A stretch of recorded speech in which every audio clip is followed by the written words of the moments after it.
Anong pinag-usapan ko? Ano ba? Kala mo hindi ko alam? Durob, alam ko na ang totoo. Alam ko na yung lahat. Bakit hindi nyo sinabi sa akin? Hindi yung nagmukha akong ewan. Nakinig ko kayo kanina. Nakinig kita!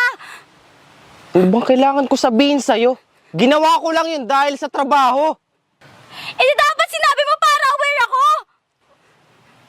Pero hindi ako umaasa na totoo lahat ng yun. Hindi ako umaasa na totoo lahat ng pinapakita mo. Bakit bang hirap ipaintindi sa'yo na ginawa ko nga lang yun dahil sa trabaho? Ilang beses, ilang ulit ko bang sasabihin sa'yo? Hindi mo naman inulit sa akin eh! Hindi kita gusto!